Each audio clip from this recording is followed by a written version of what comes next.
नमस्कार दोस्तों, welcome back to our YouTube channel solo solution. तो कैसे हैं आप सब लोग? उम्मीद करता हूं आप सब लोग अच्छे होंगे।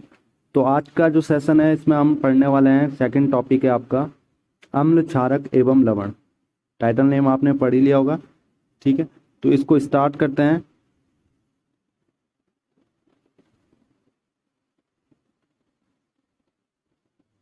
एसिड की बात हम करने वाले हैं इसमें, ठीक है। बेस की बात हम करने वाले हैं और सॉल्ट की हम बात करेंगे इसमें, ठीक है। तो ये होता क्या है इसके बारे में हम जानकारी लेंगे अच्छे से। तो बात करते हैं एसिड की।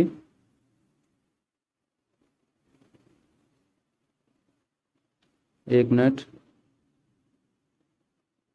राइट साइड में आप डेफिनेशन देख सकते हैं।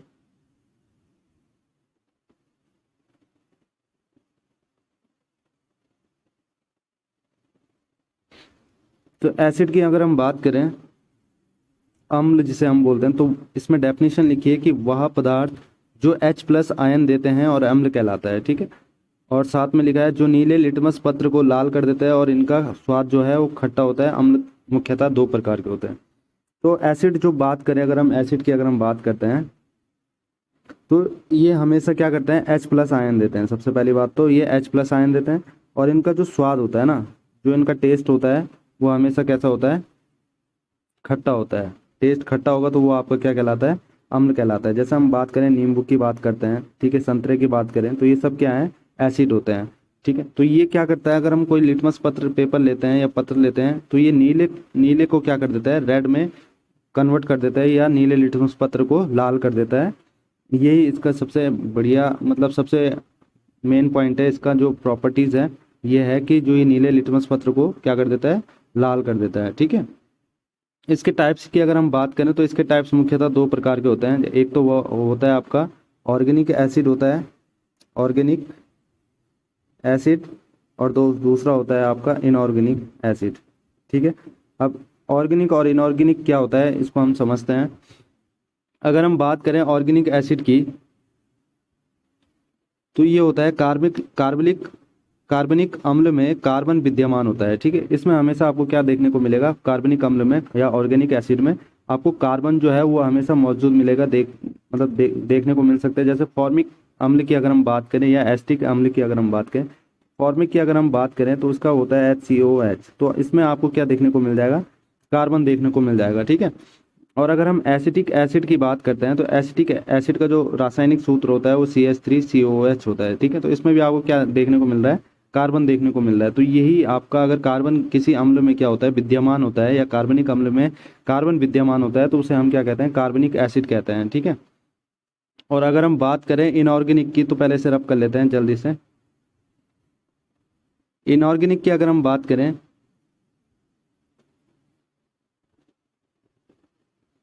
इनऑर्गेनिक अम्ल, तो इनऑर्गेनिक अम्ल जो होता है, एसिड जो होता है, वो होता है अकार्बनिक अम्ल में कार्बन विद्यमान नहीं होता है इसमें।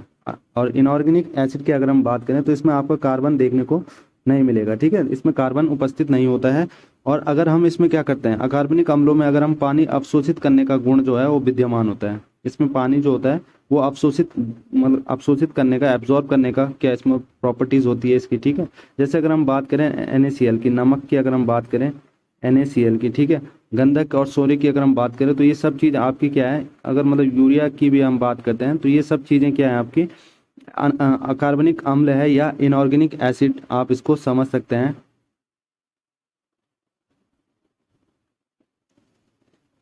नेक्स्ट है इसमें अम्ल की गुण, ठीक है, प्रॉपर्टीज ऑफ एसिड की अगर हम बात करें, होपफुली आपको ये चीज़ें पहले क्लियर दिख रही होगी। ये पॉइंट्स अगर आप नोट डाउन करना चाहते हैं तो वीडियो को पॉज करके आप वीडियो को पॉज कर सकते हैं और साथ में आप इसके नोट्स को नोट डाउन कर सकते हैं। और अगर आपको इसका PDF फाइल चाहिए तो आप डिस्क्रिप्शन में जा सकते हैं, ठीक है। डिस्क्रिप्शन में आपको क्या मिल जाएगा, वहाँ पर टेलीग्राम चैनल का लिंक मिल जाएगा, तो वहाँ से आप हमारे टेलीग्राम चैनल के साथ जुड़ सकते हैं। और अगर आप सोलो सॉल्यूशन का जो हमारा साइट है वहाँ पर भी आप विजिट कर सकते हैं और वहाँ पर आपको क्या मिल जाएगा, वहाँ पे भी नोट्स जो हैं प्रोवाइड हो सकते हैं। हमारी साइट से भी आप जुड़ सकते हैं, सारे आपको डिस्क्रिप्शन में मिल जाएंगे, तो वहाँ पे से आप जुड़ सकते हैं जल्दी से, ठीक है। वीडियो को एंड होने के बाद आप वहाँ पर टेलीग्राम चैनल से जुड़ सकते हैं और साथ ही साथ साइट पे भी विजिट कर सकते हैं, ठीक है। इसमें है अम्ल के गुण, प्रॉपर्टीज ऑफ एसिड। तो इसमें फर्स्ट पॉइंट जो लिखा है वो लिखा है कि अम्ल की जिंक और मैग्नीशियम या एल्यूमिनियम के साथ क्रिया कराने पर, अगर हम अम्ल की जो है ना जिंक, अम्ल की जो जिंक है, एसिड जो है, अगर हम जिंक के साथ भी उसकी क्रिया कराते हैं, ठीक है, या फिर अगर हम मैग्नीशियम के साथ उसकी क्रिया कराते हैं या एल्यूमिनियम के साथ अगर हम उसकी क्रिया कराते हैं, तो कराने पर उसमें हमेशा क्या होता है, हाइड्रोजन गैस उत्पन्न होती है। आपकी कौन सी गैस उत्पन्न होती है, हाइड्रोजन गैस उत्पन्न होती है। ये अम्ल की प्रॉपर्टीज है। सेकंड पॉइंट इसमें लिखा है कि अम्ल जल में विघटित होकर H+ आयन देते हैं। आप ही हमने हम एसिड की बात कर रहे थे, तो वहां पर आप देख रहे होंगे कि वो पदार्थ जो H+ आयन देते हैं, तो ये भी इसकी सेकंड प्रॉपर्टीज हो सकती है। थर्ड की अगर हम बात करें तो इसमें लिखा है अम्ल का जो pH मान होता है वो 7 से कम होता है, ठीक है। तो pH स्केल होता है एक, जिसमें आपका शो किया रहता है कि एसिड जो है वो कितने से कम होता है या कितने तक होता है, ठीक है। तो वो इसका स्केल में आपको pH स्केल में देखने को मिलेगा जब हम आगे पढ़ेंगे, ठीक है। तो ये 3 पॉइंट्स इसके हैं। नेक्स्ट पॉइंट देखते हैं इसमें, सेकंड। नेक्स्ट है, इसमें 2 चीजें हैं। अम्ल की प्रॉपर्टीज हमने पढ़ ली है, प्रॉपर्टीज ऑफ एसिड हमने देख लिया। इसमें नेक्स्ट आता है कि स्ट्रॉन्ग और वीक एसिड की अगर हम बात करें, स्ट्रॉन्ग और वीक एसिड। तो सबसे पहले हम देखेंगे स्ट्रॉन्ग एसिड। तो स्ट्रॉन्ग एसिड जो होता है वो आपका क्या होता है, एक मिनट। स्ट्रॉन्ग एसिड की अगर हम बात करें तो वे अम्ल जो जल में पूर्णतः क्या होता है, विघटित होकर H+ आयन क्या कर देते हैं, मुक्त कर देते हैं, वही क्या आता है, आपका स्ट्रॉन्ग एसिड कहलाता है। जैसे अगर हम बात करें कुछ एसिड, स्ट्रॉन्ग एसिड की अगर हम बात करते हैं तो वो केवल मात्र 6 ही हैं, ठीक है, 6 हैं जो कि आपके क्या होते हैं, स्ट्रॉन्ग एसिड में आते हैं। जैसे अगर हम HCl की बात करें तो HCl की अगर हम बात करें तो H किस में जुड़ेगा, टूटेगा H+ में, और Cl जो है वो नेगेटिव में टूट जाता है। तो H+ अगर आयन आपको मुक्त करता है उसमें से HCl में, कोई यौगिक है अगर आपके पास HCl तत्व जो है, ठीक है, तो वो टूट करके ब्रेक डाउन जब होता है तो H+ आयन और Cl माइनस आयन में टूट जाता है। तो आपका क्या है, हाइड्रोक्लोरिक एसिड इसका नाम है, रासायनिक नाम, ठीक है। तो ये आपका स्ट्रॉन्ग एसिड में आ गया। ऐसे ही हम अगर हम बात करें दूसरे की, स्ट्रॉन्ग एसिड की, इस एसिड में अगर हम और एग्जांपल देखें तो यहाँ पे आप देख सकते हैं सारे एग्जांपल लिखे हैं। जैसे H2SO4, तो H2SO4 का आपका रासायनिक नाम आपको सबसे पहले पता होना चाहिए, सूत्र ये हो गया। इसका सल्फ्यूरिक एसिड बोला जाता है इसको, ठीक है। और HNO3 की अगर हम बात करें तो ये आता है आपका नाइट्रिक एसिड। HCl4 की अगर हम बात करें तो पैरोक्लोरिक एसिड होता है। और HBr की अगर हम बात करें तो हाइड्रोब्रोमिक एसिड। और HI की अगर हम बात करें तो हाइड्रोआइडिक एसिड होता है, ठीक है। तो ये सारे किस में टूटते हैं, हमारे H+ आयन में टूटते हैं या H+ आयन से मुक्त करते हैं, ठीक है। तो ये तो आपका स्ट्रॉन्ग एसिड होता है। अगर हम बेस की बात, सॉरी, वीक एसिड की अगर हम बात करें, स्ट्रॉन्ग हमने देख लिया, वीक एसिड की अगर हम बात करें तो वीक एसिड जो होता है आपका वो हमेशा क्या करता है, वे अम्ल जो जल में आंशिक रूप से, इसमें लिखा है वे अम्ल जो जल में आंशिक रूप से विघटित होकर H+ आयन देते हैं। ये तो पूर्णतः मतलब ये पूरे रूप से आपको विघटित होकर H+ आयन देता है, बट ये आंशिक रूप से विघटित होकर क्या करता है, H+ आयन मुक्त करता है, दुर्बल अम्ल कहलाता है, ठीक है। या हम वीक एसिड भी इसको बोल सकते हैं। एग्जाम्पल के तौर पर अगर समझना है तो एग्जाम्पल आप देख सकते हैं, वहाँ पे राइट साइड में लिखे हैं, तो आप एग्जाम्पल देख के भी आप इसमें समझ सकते हैं। जैसे पहला एग्जाम्पल है CH3COOH, ठीक है। तो जैसे ये है, इसकी अगर हम, इसका रासायनिक सूत्र ये है, और अगर हम इसका रासायनिक नाम की बात करें तो इसको बोला जाता है एसिटिक एसिड, ठीक है। तो एसिटिक एसिड जो है ये आपका क्या है, CH3COOH है, ठीक है। तो ये भी आपका क्या हो जाता है, H+ आयन में टूटता है और साथ में क्या करता है, दुर्बल अम्ल, जैसे CH3COO माइनस इसने दे दिया और प्लस यहाँ से H+ आयन क्या कर लिया, मुक्त कर लिया। तो ये आंशिक रूप से क्या होता है, विघटित होकर क्या करता है, H+ आयन मुक्त करते हैं, ठीक है। तो ये आपके सारे किसके एग्जाम्पल हैं, वीक एसिड के एग्जाम्पल हैं। आप इसको समझ सकते हैं अच्छे से। और भी एग्जाम्पल है इसमें देख सकते हैं, जैसे H2CO3। आपको एग्जाम में इस टाइप से ही क्वेश्चन पूछे जा सकते हैं कि H2CO3, ये 10th वालों के लिए ये जो वीडियोस लाई जा रही हैं ये स्पेशली क्लास 10th के लिए नहीं है, ठीक है। मतलब सभी जिनको इस चीज़ की नोट्स की ज़रूरत है या टॉपिक्स की ज़रूरत है वो सब इस वीडियोस को देख सकते हैं, ठीक है। जैसे अगर कोई UK SSC में, अगर जैसे अभी वैकेंसी आई है UK SSC में, ठीक है, लैब असिस्टेंट की आ रही है, तो उनके लिए भी ये बेनिफिशियल हो सकती है ये वीडियोस, ठीक है। आराम से इसको वीडियोस को देख सकते हैं, क्योंकि 10th 9th का सिलेबस भी उसमें जनरल स्टडी जो है वो कवर किया गया। तो ये स्पेशली किसी पर्टिकुलर के लिए ये वीडियोस नहीं है, मतलब जिसको अगर इस वीडियोस की नीड है तो वो वीडियो वॉच कर सकता है, ठीक है। तो बढ़ते हैं इसमें, वीक एसिड में आप और भी एग्जांपल देख सकते हैं यहाँ पे। तो जैसे इसमें लिखा है H2CO3, तो ये कार्बोनिक एसिड हो गया आपका, यहाँ CH2O2 है तो ये फॉर्मिक एसिड हो गया, या हम इसको इस तरीके से भी लिख सकते हैं, या इसको CO2 के इससे भी लिख सकते हैं, बात एक ही है। ये तो ऐसे लिखो, ये तो ऐसे लिखो, तो वो है आपका फॉर्मिक एसिड, ठीक है। तो ये चीज़ें हैं, ठीक है। और भी एग्जाम्पल है यहाँ पे, जैसे HCN है, हाइड्रोसाइनिक एसिड हुआ, HF हुआ आपका हाइड्रोफ्लोरिक एसिड। तो ये आपको इसके रासायनिक नाम और रासायनिक सूत्र आपको पता होना चाहिए, कभी भी एग्जाम पे पूछा जा सकता है, ठीक है।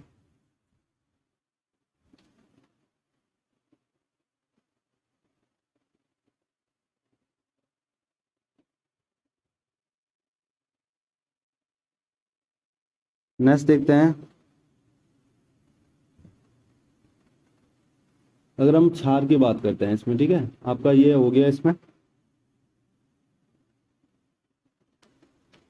अब एसिड तो हो गया आपका, इसमें एसिड तो कंप्लीट हो गया, ठीक है, एसिड तो हमने पढ़ लिया है। अगर हम बेस की बात करें, अब बेस होता है आपका क्षार, ठीक है। क्षार को क्या बोलते हैं, ठीक है। तो क्षार में क्या होता है, जो आपका एसिड में जो होता है वो H+ आयन में मुक्त करता है, और जो इसमें होता है वो आपका OH- आयन देता है, ठीक है। क्या कौन सा आयन देता है, OH- आयन। तो जो OH- आयन देंगे वो आपने समझना है कि वो चीज़ क्या है, आपकी बेस है, ठीक है। तो वो क्षार है आपका, आपने इस तरीके से इसको समझना है। इसमें डेफिनेशन देख सकते हैं, राइट साइड में लिखा है कि वह पदार्थ जिसमें जल मिलाने पर OH आयन देता है, ठीक है।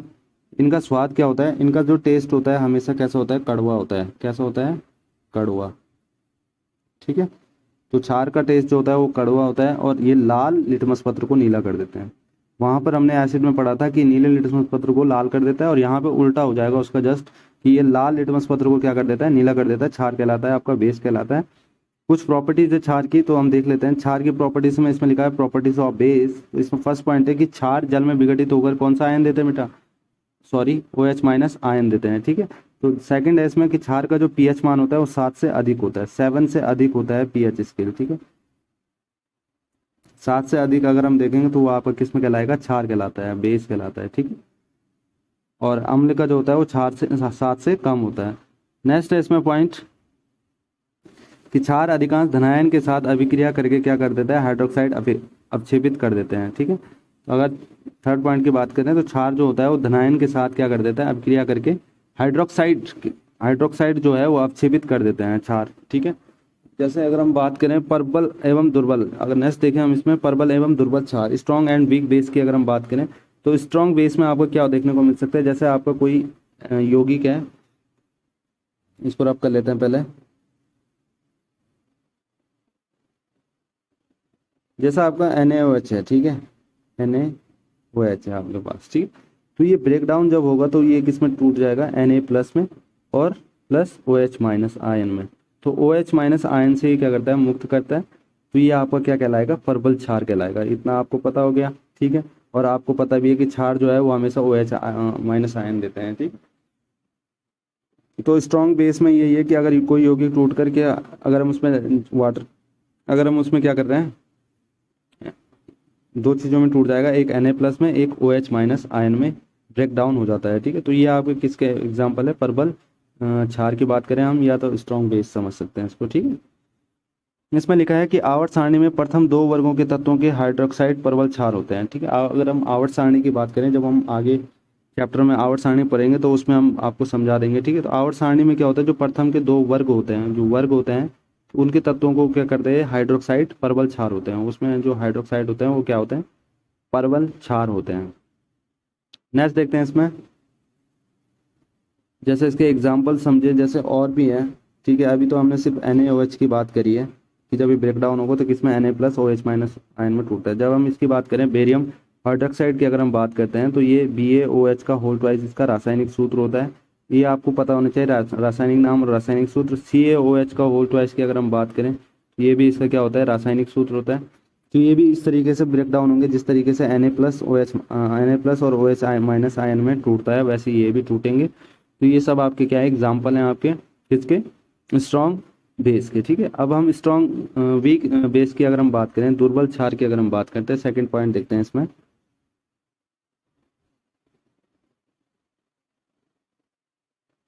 सेकंड पॉइंट है इसमें कि दुर्बल क्षार, वीक बेस, तो वे क्षार जो जल में विघटित होकर OH- आयन नहीं देते हैं, ठीक है। अब इसमें क्या है, वीक बेस की अगर हम बात करें तो ये OH माइनस आयन नहीं देते हैं, ये नहीं देते हैं।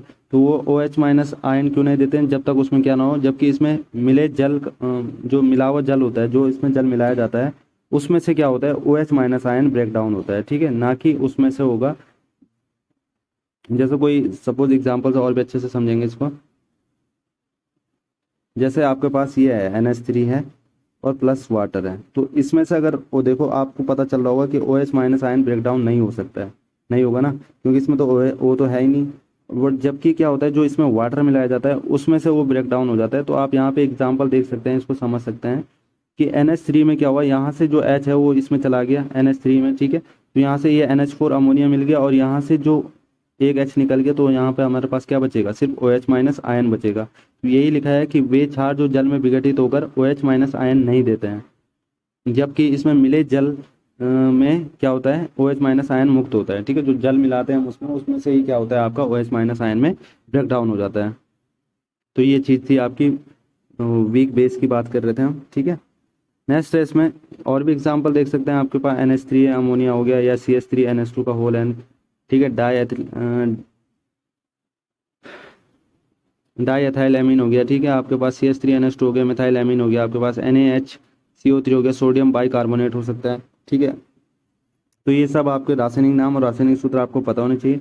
नेक्स्ट है आपका थर्ड, सॉल्ट, लवण की अगर हम बात करते हैं, लवण की अगर हम बात करें तो लवण भी इसी तरीके से होता है कि जब इसमें दोनों चीज़ें होती हैं, ठीक है, दोनों चीज़ कौन सी, जो हमने एसिड पढ़ा और साथ में बेस पढ़ा था, तो ये दोनों इसमें इन्वॉल्व होता है, तभी जाके हमारे पास क्या होता है, लवण जाके मिलता है, ठीक है। अब बात करते हैं एग्जाम्पल से, इसमें डेफिनेशन क्या लिखी है कि सभी अम्लों में हाइड्रोजन के परमाणु क्या होते हैं, उपस्थित होते हैं। सभी अम्लों में क्या होता है, कहीं ना कहीं आपको क्या देखने को मिलता है, हाइड्रोजन जो आयन होता है वो आपको, या हाइड्रोजन के जो परमाणु होते हैं वो उपस्थित होते हैं। जैसे तत्व समूह से आंशिक या पूर्ण रूप से हटाने पर बने यौगिक को हम क्या कहते हैं, लवण कहते हैं। या हम आंशिक रूप से उसे हटाएं या पूर्ण रूप से हटाएं, तो हमें क्या जो बना हुआ यौगिक मिलेगा हमें, या जो प्राप्त यौगिक मिलता है वो आपका क्या कहलाता है, लवण कहलाता है। जैसे अगर हम बात करें कि HCl है आपका, तो HCl हमने अभी बात किया, तो H प्लस, ये किस में ब्रेक डाउन होता है, H प्लस और Cl माइनस में होता है ना आपका ब्रेक डाउन, ठीक है। तो H प्लस और Cl माइनस अभी हमने पढ़ा था, तो वो हमारा क्या होता है, एसिड होता है, ठीक है। और एसिड के साथ अगर हम किसका मिलाते हैं, NaH को मिलाते हैं, बेस को मिलाते हैं, तो Na प्लस में टूटेगा और ये OH माइनस में टूटेगा, तो ये आपका क्या हो गया, बेस हो गया। तो जब हम एसिड और बेस की हम यौगिक दोनों को हम मिलाते हैं और इसको जब रिजल्ट मिलता है, तो हमें क्या होता है, यहाँ से ये Cl माइनस और Na प्लस ये दोनों जुड़ जाते हैं, तो ये मिलता है आपको NaCl, और यहाँ से जो NaCl मिला वही आपका क्या कहलाएगा, लवण कहलाता है या सॉल्ट कहलाता है, ठीक है। होपफुली आपको ये समझ आएगा। और यहाँ से ये जो H है और ये OH है, यहाँ से वाटर आपका निकाल देगा, ठीक है। तो इस तरीके से आप समझ सकते हैं। तो इस अभिक्रिया को उदासीनीकरण अभिक्रिया भी कहते हैं, किसको, लवण को, ठीक है। अगर ऐसी कंडीशन होती है तो उसको हम क्या कहते हैं, इस कंडीशन को हम क्या कहते हैं, उदासीनीकरण अभिक्रिया भी कहते हैं। बढ़ते हैं नेक्स्ट।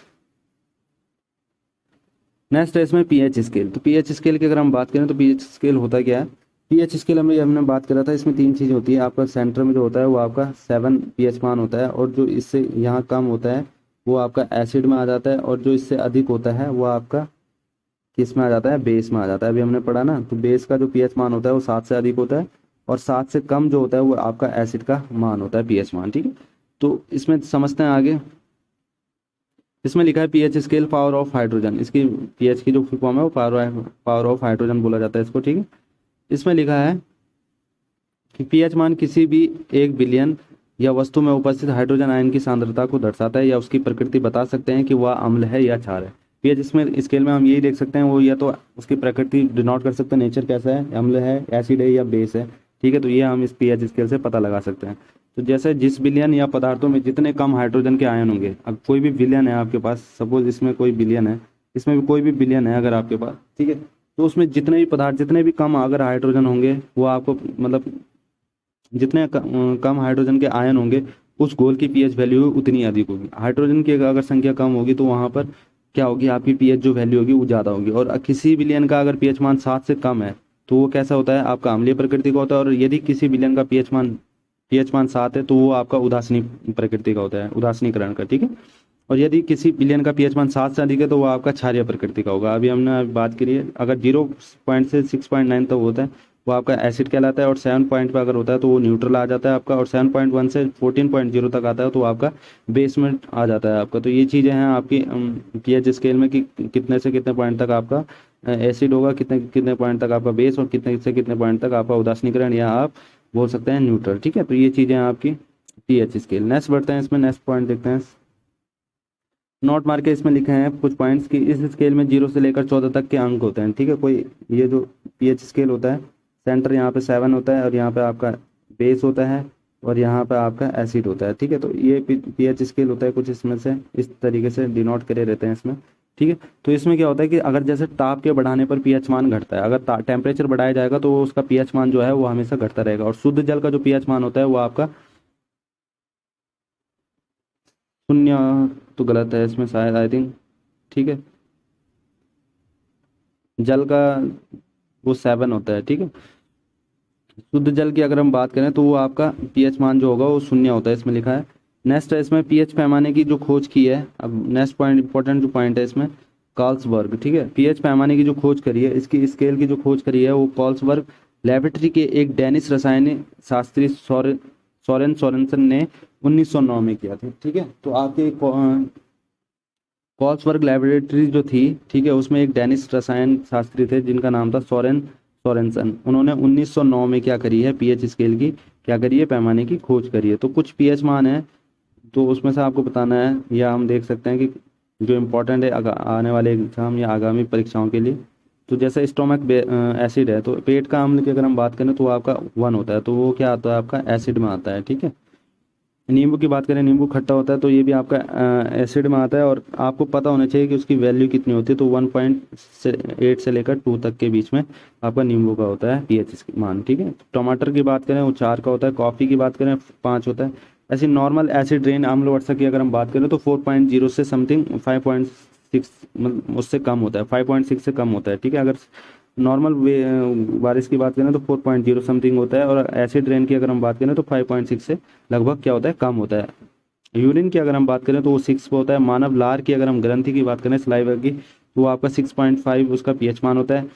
प्योर वाटर ये गलत दिया है यहाँ पे। ठीक है, ये वाला 0 नहीं होता है, 7 होता है। ठीक है, तो प्योर वाटर की अगर हम बात करें, शुद्ध जल की, तो उसका मान होता है 7, जो कि उदासीन होता है। और ह्यूमन ब्लड की अगर हम बात करें तो वो होता है आपका 7.5 समथिंग। ठीक है, तो मिल्क की अगर हम बात करें तो वो अभी आपका एसिड में ही आ जाता है, 6.5 से 6.7 के बीच में। ठीक है, नेक्स्ट इसमें देखते हैं, बढ़ते हैं आगे।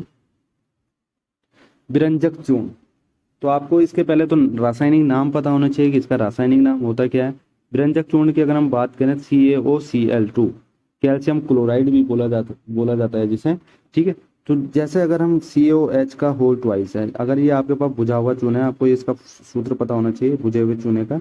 ये आपका बुझा हुआ चूना है, क्या है, बुझा हुआ चूना। ठीक है, अब बुझा हुआ चूना कैसे प्राप्त होता है, ये हमने फर्स्ट चैप्टर में पढ़ लिया था केमिकल रिएक्शंस में। ठीक है, एंड इक्वेशंस में। तो ये आपका बुझा हुआ चूना है, तो बुझे हुए चूने के साथ अगर हम क्लोरीन की रिएक्शन करवाते हैं तो हमें क्या मिलता है, विरंजक चूर्ण मिलता है। अब कैसे मिलेगा, यहाँ से आपका क्या है, वाटर बाहर निकल जाएगा, वाटर बाहर के साथ जो ये बचेगा बाकी CaOCl2, आपका ये विरंजक चूर्ण आपको मिल जाएगा, और साथ में वाटर बाहर निकल जाएगा। तो यूजेस क्या होते हैं, जैसे हम कभी पानी पीते हैं या कभी पानी में स्मेल से आती है ना, तो जैसे अगर जल में आपको कभी जीवाणु से मुक्त करने के लिए हम क्या करते हैं, विरंजक चूर्ण का यूज करते हैं। तो उसमें कभी चूना पाउडर डाला रहता है, ठीक है, विरंजक चूर्ण डाला रहता है, तो अजीब सी स्मेल आती है। बहुत बार आप लोगों ने देखा भी होगा ये चीज़ें, ठीक है, ऑब्जर्व करी होगी ये चीज़ें।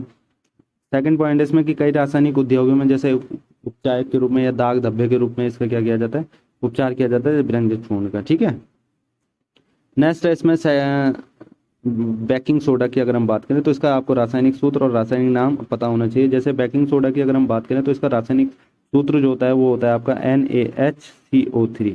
तो ये आपका क्या है, रासायनिक सूत्र, और इसका रासायनिक नाम जो है वो है सोडियम हाइड्रोजन कार्बोनेट। ठीक है, या सोडियम बाइकार्बोनेट भी बोल सकते हैं, या सोडियम हाइड्रोजन कार्बोनेट भी बोल सकते हैं, आपके ऑप्शन के हिसाब से, अगर आपके एग्जाम में जो भी दिया होगा। ठीक है, वैसे नाम अगर आप डालना चाहो तो ये भी डाल सकते हैं, कोई दिक्कत नहीं है। ठीक है, अगर बेकिंग सोडा की अगर हम बात करें तो जब लवण होता है आपके पास और साथ में वाटर और कार्बन डाई और अमोनिया होता है, तो NH3 होता है, तो उसके साथ जब हम रिएक्शन करवाते हैं तो क्या मिलता है हमको, NaHCO3 मिलता है, सोडियम हाइड्रोजन बाई या सोडियम बाइकार्बोनेट मिलता है, और साथ में अमोनियम क्लोराइड मिलता है NH4Cl। ठीक, तो इसका यूजेस जो होता है, जैसे बेकिंग सोडा की हम बात करें केक वाला होता है, ठीक है, केक वाला होता है। अगर हम उसमें अगर बेकिंग सोडा ना मिलाए ना, बेकिंग सोडा नहीं मिलाएगा तो उसका जो टेस्ट है उसका टेस्ट क्या हो जाएगा, चेंज हो जाएगा, उसमें कड़वाहट सी आने लग जाएगी कुछ टाइम बाद, अगर हम उसमें बेकिंग सोडा नहीं मिलाते हैं। तो यही चीज़ें हैं कि रसोई घर में स्वादिष्ट खस्ता पकौड़े आदि बनाने के लिए इसका यूज़ किया जाता है। कभी कभी क्या होता है, खाना को शीघ्रता से पकाने के लिए भी। थर्ड है, इसका उपयोग सोडा अम्ल अग्निशामक में भी किया जाता है। तो ये चीज़ें हैं, आपके बेकिंग सोडा का यूज़ किस में होता है और व्यंजक चूर्ण का यूज़ किस चीज़ में किया जाता है। नेक्स्ट है इसमें कि धोने का सोडा, ठीक है, धोने की सोडा धावन सोडा भी बोला जाता है, इसको क्या बोला जाता है, धावन सोडा। धावन सोडा या धोने का सोडा बात एक ही है। अगर हम Na2 जो इसका रासायनिक सूत्र होता है Na2CO3 × 10H2O, ये आपका क्या होता है इसका रासायनिक सूत्र। अगर हम इसका पुनः क्रिस्टलीकरण करते हैं, अगर हम इसको पुनः क्रिस्टलीकरण करते हैं तब जाके हमें क्या मिलता है, सोडियम कार्बोनेट से धावन सोडा मिलता है। देखो Na2CO3 होता है इसका फॉर्मूला, ठीक है, किसका, सोडियम कार्बोनेट का। तो जब हम H2O की मात्रा मिलाते हैं, इसमें वाटर की मात्रा मिलाते हैं, तो हमें कहीं ना कहीं हमें क्या मिल जाता है, Na2CO3 10H2O धावन सोडा या सोडियम कार्बोनेट हमको प्राप्त हो जाता है जब हम उसका क्या करते हैं, पुनः क्रिस्टलीकरण करते हैं, ठीक है। तो इसका यूजेस कहाँ पे है, धोवन सोडे का या धोने का सोडे का। जैसे क्या करते हैं, सोडियम कार्बोनेट का उपयोग जैसे कांच, साबुन आदि कागज के उद्योगों में इसका यूजेज किया जाता है। सोडियम कार्बोनेट का उपयोग घरों की साफ सफाई के लिए भी किया जाता है। जैसे जल की स्थायी कठोरता को हटाने के लिए इसका उपयोग किया जाता है। हम कपड़े वगैरह धोते हैं तो उसमें जैसे दाग धब्बे लग गए तो उसको कठोरता या उसमें दाग धब्बे को हटाने के लिए भी उसका यूज़ करते हैं, ठीक है। नेक्स्ट है plaster of Paris. Plaster of Paris की अगर हम बात करें, जैसे प्लास्टर ऑफ पेरिस का फॉर्मूला होता है CaSO4 हाफ H2O, ठीक है, हाफ H2O। तो ये इसका क्या होता है, रासायनिक सूत्र होता है। और रासायनिक नाम अगर हम बात करें तो कैल्शियम अर्थ सल्फेट होता है इसका नाम, ठीक है। तो ये आपने प्लास्टर ऑफ पेरिस मिलाया इसमें। प्लास्टर ऑफ पेरिस में आपने क्या कर दिया, हाफ H2O की इसमें क्या कर दिया, मात्रा मिला दी है, वाटर की मात्रा, ठीक है। तो आपको यहाँ से क्या मिलेगा, जिप्सम मिलेगा। तो यूजेस इसके जो हैं वो क्या होते हैं कि प्लास्टर ऑफ पेरिस का उपयोग खिलौना बनाने या सजावट का सामान या सतह को चिकना बनाने के लिए किसका यूज़ किया जाता है, प्लास्टर ऑफ पेरिस का यूज़ किया जाता है, ठीक है। या जैसे हड्डियों में जैसे कभी पैर फ्रैक्चर हो जाता है तो वहाँ पर भी हम प्लास्टर ऑफ पेरिस का यूज़ कर सकते हैं, उस चीज़ को मतलब सतह को चिकना बनाने के लिए या उसको ठीक करने के लिए हम उसका किसका यूज़ करते हैं, प्लास्टर ऑफ पेरिस का यूज़ भी कर सकते हैं, ठीक है।